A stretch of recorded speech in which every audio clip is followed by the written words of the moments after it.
আরআরবির তরফ থেকে এনটিপিসি পরীক্ষার ফর্ম ফিল আপ কবে থেকে শুরু হবে সেই ডেট কিন্তু ঘোষণা করে। তো দেখে নাও কবে থেকে তোমাদের আরআরবি এনটিপিসির ফর্ম ফিল আপ শুরু হবে।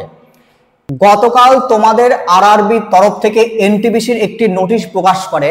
সেই নোটিশে তোমাদের যে এনটিপিসি পরীক্ষা দুই লেভেলে হবে, অর্থাৎ একটা তোমার গ্র্যাজুয়েট লেভেল এবং আরেকটি তোমার আন্ডার গ্র্যাজুয়েট লেভেল।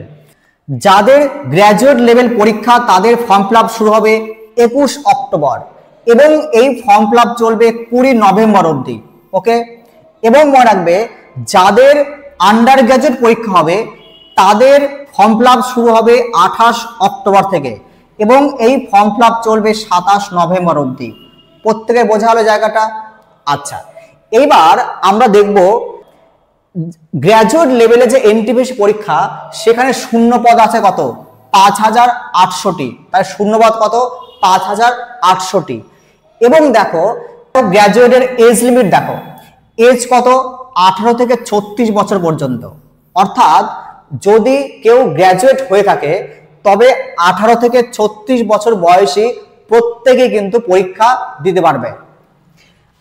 এবং দেখবো আমরা আন্ডার গ্র্যাজুয়েট বা এইচএস পাস, এটা কিন্তু এইচএস পাস, এটা এইচএস পাস, তার ভ্যাকেন্সি কত? 3050টি। কত? 3050টি। এবং এখানে এজ লিমিট কত?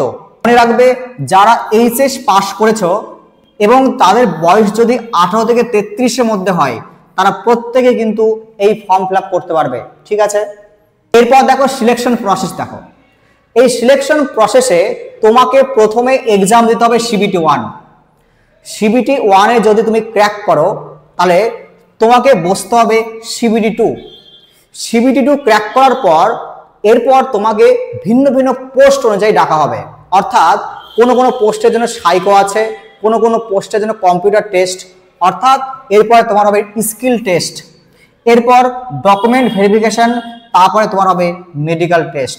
তো এই সমস্ত ব্যাপারে আমি তোমাদের পরে আরো ভিডিও আনবো, সেখানে আমি তোমাদের পুরো ডিটেলসে জানিয়ে দেবো সব। এরপর দেখো এই যে সিবিটি 1, এই সিবিটি 1-এ কত নম্বরের পরীক্ষা? মোট হবে 100 নম্বরের মধ্যে পরীক্ষা। তোমার যে সিবিটি 1 100 নম্বরের মধ্যে পরীক্ষা, যেখানে জেনারেল অ্যাওয়ারনেস বা জিএস মানে তোমার ইতিহাস, ভূগোল, ইকোনমি, এইদিকে পুরো সায়েন্স পেপার, তারপর তোমার স্ট্যাটিক জিকে, কারেন্ট অ্যাফেয়ার্স, সমস্ত কিছু। এখানে থাকবে 40টি প্রশ্ন, 40 নম্বর। এরপর থাকবে ম্যাথ, যেখানে 30টি প্রশ্ন, 30 নম্বর। তারপর থাকবে তোমার রিজনিং, 30টি প্রশ্ন, 30 নম্বর। অর্থাৎ মোট 100টি প্রশ্ন, 100 নম্বরের মধ্যে পরীক্ষা। এবং তোমার সময় কত? টোটাল 1.5 ঘন্টা বা 90 মিনিট। 1.5 ঘন্টা বা 90 মিনিট। ওকে, এরপর যখন তুমি সিবিটি 1 ক্র্যাক করবে, ক্র্যাক করার পর যখন সিবিটি 2-তে বসবে তখন কিন্তু পরীক্ষা তোমার হবে কত? 120 নম্বরের মধ্যে। সিবিটি 1 ক্র্যাক করার পর সিবিটি 2-তে বসার জন্য তোমাকে দিতে হবে 120 নম্বরের পরীক্ষা, যেখানে জেনারেল অ্যাওয়ারনেসে 50টি প্রশ্ন, 50 নম্বর, যেখানে ম্যাথে থাকবে 35টি প্রশ্ন, 35 নম্বর, যেখানে রিজনিংয়ে থাকবে 35টি প্রশ্ন, 35 নম্বর।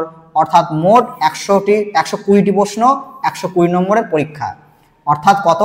এখানেও কিন্তু 1.5 ঘন্টা, অর্থাৎ 20 নম্বর বাড়ছে, তার সত্ত্বেও তোমাকে 1.5 ঘন্টা, অর্থাৎ সময় অনেক কম পাবে এখানে। ওকে, তো দেখো এই বিষয়ে আমি তোমাদের পরবর্তীকালে অনেক ভিডিও নিয়ে আসবো, সেগুলি তোমাদের আমি আলোচনা করব। কোন পোস্টে অ্যাপ্লাই করবে, কোন পোস্ট সবার আগে রাখবে, কোথায় তোমার প্রিফারেন্স দেবে, কোন জোনে গিয়ে, আমি সমস্ত ডিটেলস আমি তোমাদের পরে জানিয়ে দেবো। ঠিক আছে।